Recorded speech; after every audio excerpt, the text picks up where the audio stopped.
Hi, I'm Annie Botticelli, and this is the Storyteller Forecast for Pisces for October 2015. Go to my website, aspiritualspark.com, where you can see a list of my current offerings, and you can become part of my email community by signing up for my free email newsletter, where you get access to all kinds of perks, including a monthly write-up that I do for the astrological month ahead.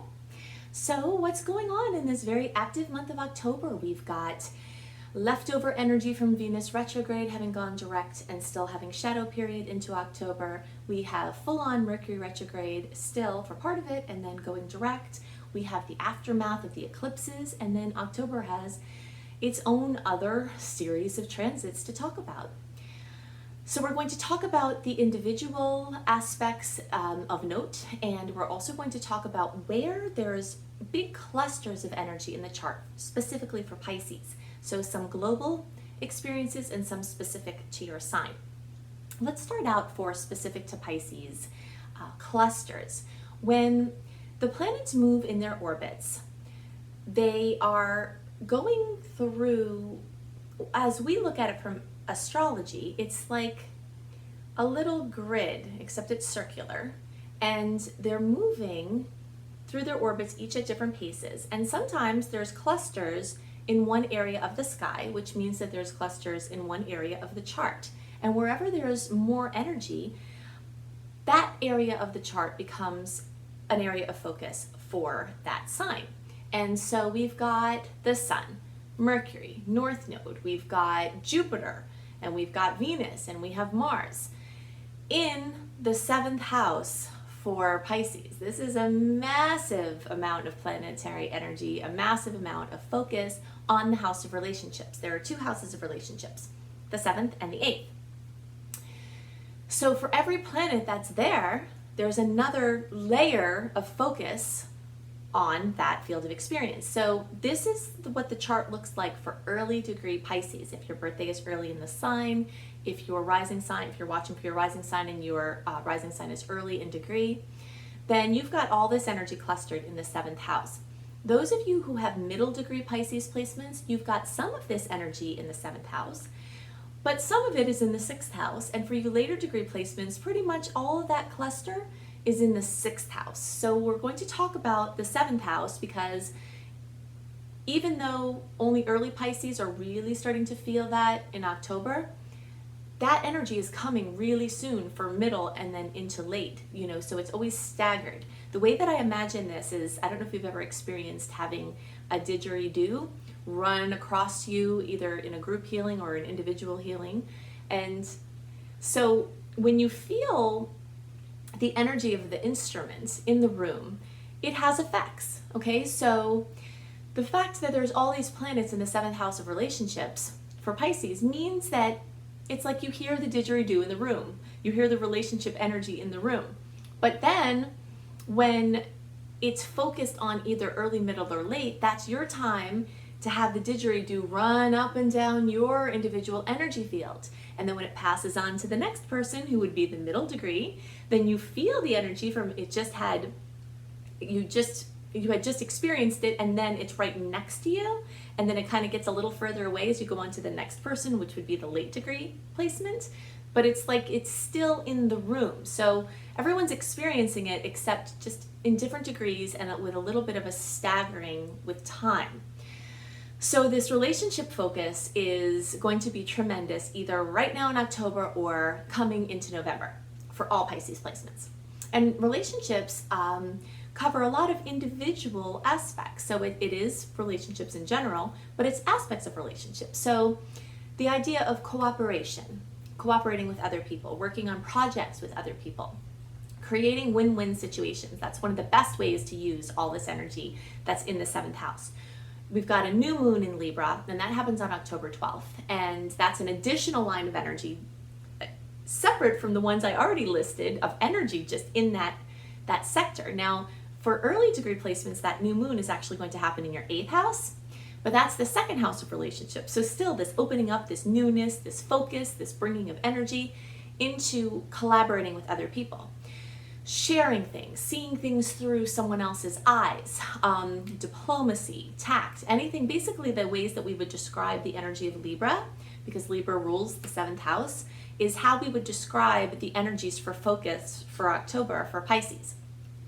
So awareness of other people's needs, considering what other people have going on, harmony, other people's needs, other people's wants, and trying to make sure everyone's voice is heard.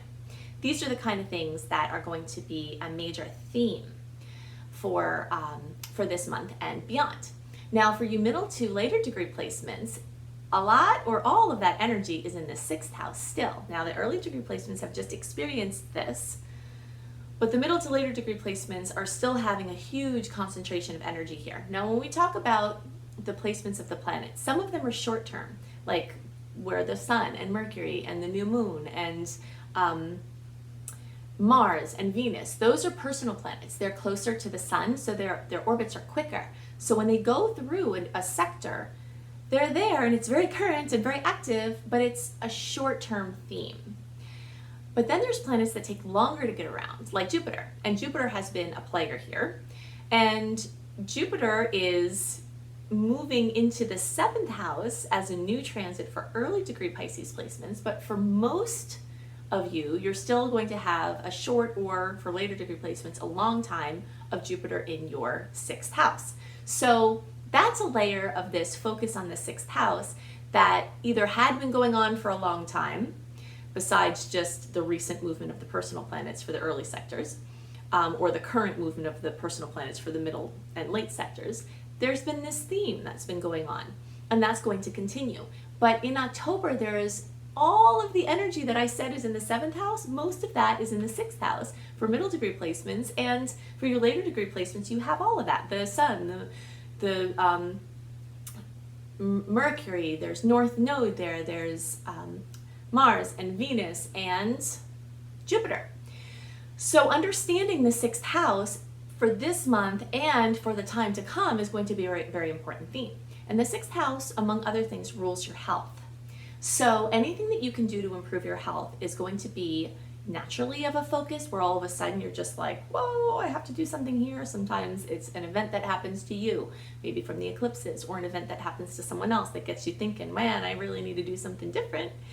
And sometimes it's just because the planets are there, it just naturally gets you thinking about these things. But if you can do one thing, like if you don't want to take on too much at once, if you're not feeling radical, to try to do multiple aspects of focusing on your health at once, if you had to pick one thing, it would be getting your gut health, your digestive health in order. The more books that I have read and the more studying that I have done, and I'm sure you will find the same, about health, it comes back to this same point. Optimum health starts in the gut.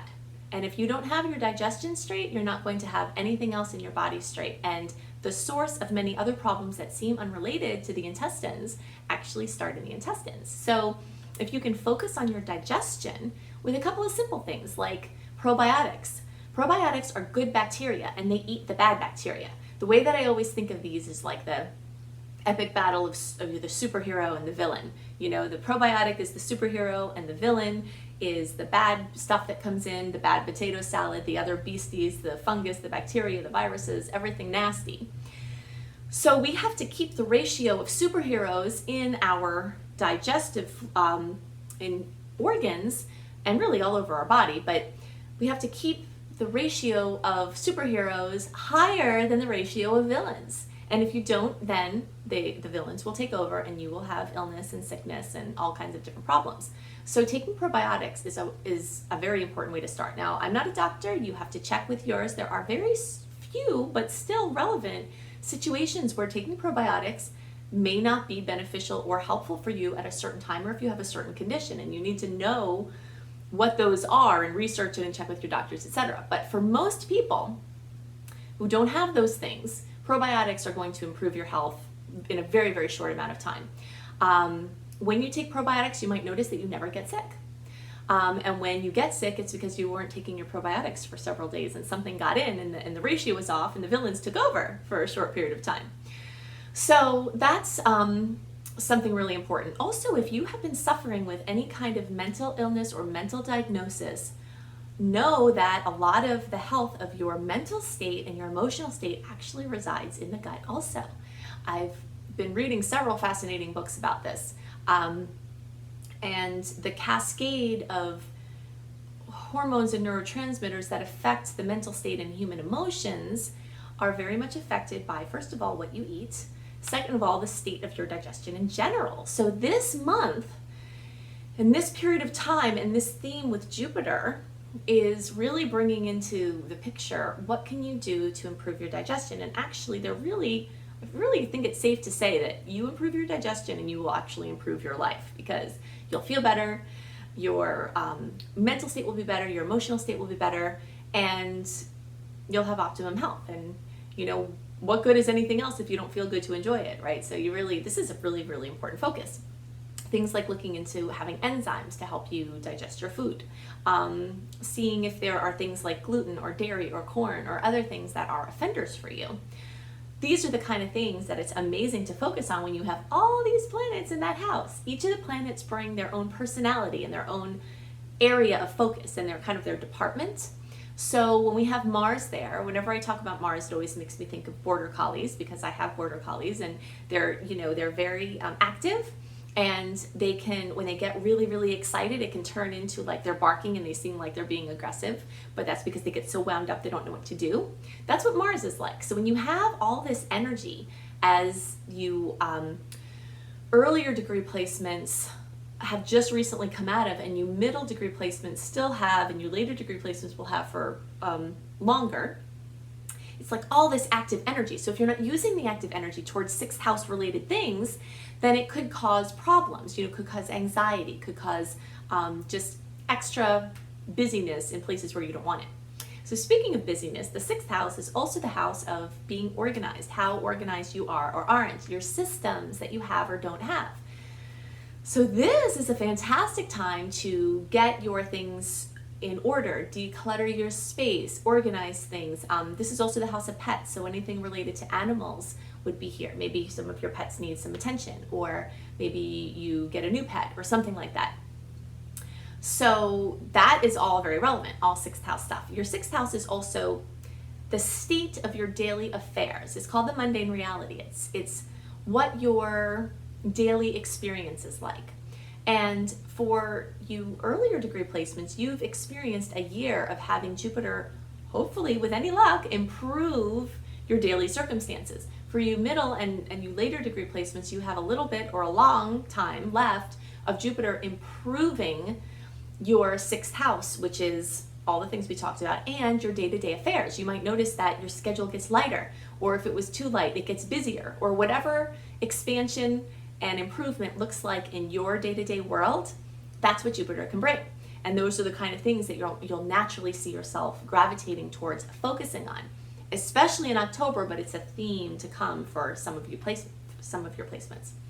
So let's talk about some more of the general transits that are occurring. And if you'd like to have a monthly write-up of some of these dates that I don't always have time to get to in the horoscope reports, then definitely sign up for my free email newsletter. If you go to aspiritualspark.com, which is my website, and sign up for my free email newsletter, then I send out the month before a written version of dates to watch and other transits that that will be relevant for things that you're doing. So something we've been watching for a long time is Venus. Venus has been taking center stage for a long time, ever since the end of June, when Venus shadow period went in, or the Venus retrograde shadow period started. Then at the end of July, Venus went retrograde, and the rest of July, all of August, in the beginning of September, until it went direct on the 6th. September 6th is when Venus goes direct, or went direct, depending on when you're watching this. And Venus rules love, beauty, and money. So this is like a dominating force. So now in October, we still, if you can believe it, are in the shadow period of Venus retrograde. There's about a month after it goes direct, a little bit over a month, that things are kind of just still working themselves out. You know, I always talk about this energy like making a U-turn. When a planet goes retrograde and then goes direct, it's like making a U-turn when it's either slowing down to go the other direction, whether the other direction is direct or retrograde. It's like that awkwardness of going 60 miles an hour and then having to come to a complete stop pretty much, and then turning around and then having to gather speed again. So the post-shadow period is that part where you're gathering speed again.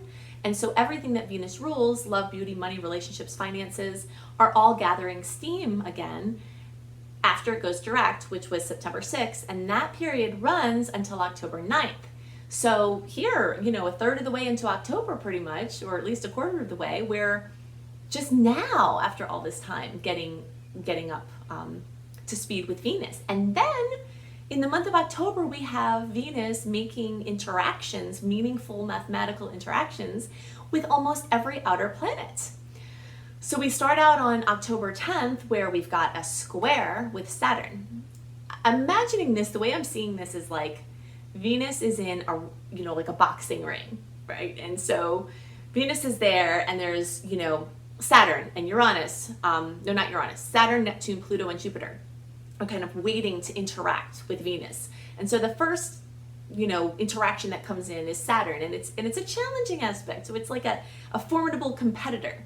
And it's like, it doesn't really go very well. It's challenging, it's straining.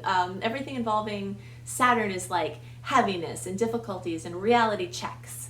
And then after Venus kind of gets beat up a little bit there, then we have on October 16th, Venus coming and making an opposition to Neptune. So a square and an opposition are both challenging angles. Now, I always think that positive things can come from even the challenging angles, and that's kind of the point, but it is uncomfortable in the process. And if you know that you're going to be uncomfortable, then it's a little bit easier to deal with when it happens, because it's like, oh, okay, well, we knew this was going to happen, and I would just have to deal with it. It doesn't come like out of the blue. So in opposition with Neptune, again, this is a formidable competitor where it's like, oh gosh, Neptune makes things cloudy when it's in an opposition. It makes things chaotic. It makes things uncertain. So things involving money and love and beauty-related things are still uncertain.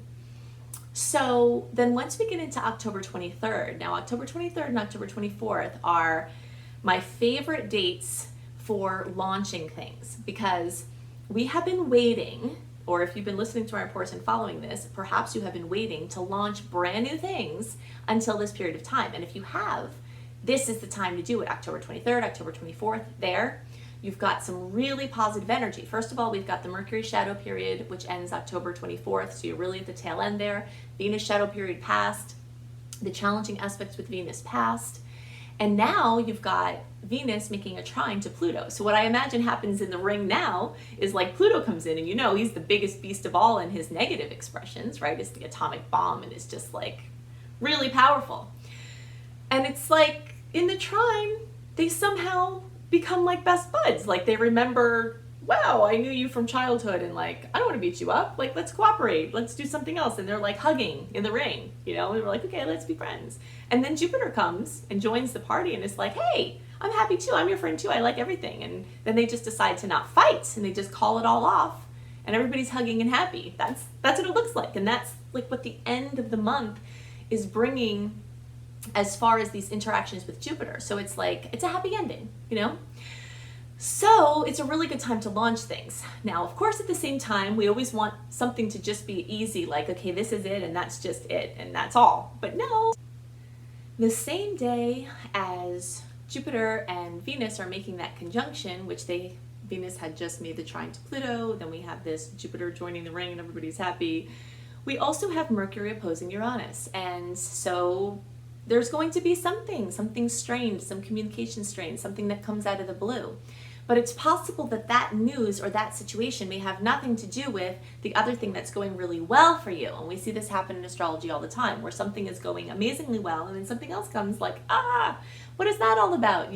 So Mercury rules news and Uranus rules surprises. And when it's in an opposition, there could be something challenging that comes in, but don't let it throw you off from bringing whatever it is that is wonderful from the other aspects into fruition. It's like these things are happening at the same time, and it could just be, it doesn't have to be a big deal. For some of you, maybe it will be something that turns out to be a big deal, but for many of you, it will just be something annoying, something that jolts you, a piece of news that makes you feel, not very good, and then, and then it passes. So it may or may not wind up being a big deal for you. If there's some relationship to the eclipse series, there's a possibility it could be on a bigger level. But in any case, those aspects with Venus and Pluto and Jupiter are super positive. So hopefully, regardless of what happens with the other challenged energy, you can make the most of the positive energy that's there, because it's really a big deal. So by the time we get here to the end, it's like, everybody's happy, you know? And that's what we like. So launching new things, making decisions, moving forward, bringing new things out into the world, all of that is very much well indicated once you get towards the end of October. And you're going to have this window at the end of October into November, into the very beginning of December, to do all your launches, get all your new stuff out, make your decisions before we start to have Mercury retrograde, you know? So when you start to see these rhythms and you line up the things that you're doing new in those periods of time, then it's like it gets a big lift off. And speaking of lift off, on October 30th, we have a beautiful aspect with the Sun and Neptune the day before Halloween. So I don't know how many of you listening celebrate Halloween or All Hallows Eve on November 1st, October 31st and November 1st, but this is a very ethereal, mystical, magical time. And Neptune in its positive expression, which it wasn't in its positive expression earlier with Venus, but it is with the Sun on October 30th. So moving into that time, it's like, it's an ethereal liftoff is how I'm describing it. So it's kind of how we end the month. So there's mischief afoot, you know, there's a lot of things to deal with as always, but I think overall, this is a time that I know I've personally been waiting for to do a bunch of stuff. If you haven't listened to my Venus retrograde, and depending on when you're listening to this video, if you're still up to October 9th and you want to understand Venus retrograde better, then definitely do a search for Annie Botticelli Venus retrograde and listen to that video, because I go into very good detail about things that are indicated to do and things that aren't indicated to do. And I also clarify through a lot of answers to posts under there about a lot of questions that people have had.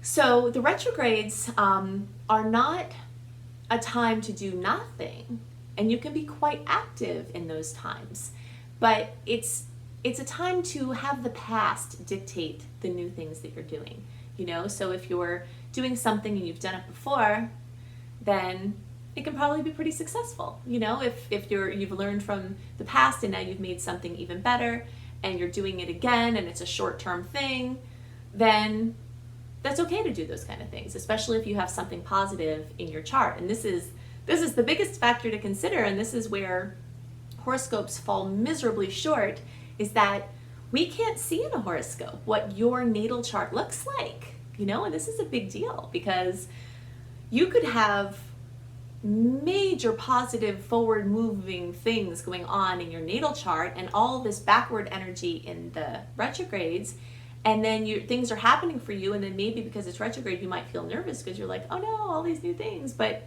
if your natal chart is being lit up like the 4th of July, then it's fine, you know? You just have to follow the flow, and that's where intuition really takes the leading role in doing anything with astrology, is that there's a superseding force and a magic that takes over beyond what our human comprehension or our mental process can account for. So I can't see what's going on in your individual chart. If you'd like some individual counseling, you can see more about my personal coaching on my page. Also, you will see soon, if not already, apprentices that are graduating from my astrology apprenticeship program, who you can look into for having consulting advice as well. And definitely sign up for my free email newsletter, because I send out all kinds of goodies. And a lot of things, perks and things go to that list that no one else ever really knows about, because it just goes there. So check it out, aspiritualspark.com, and I hope you have a wonderful October. Bye.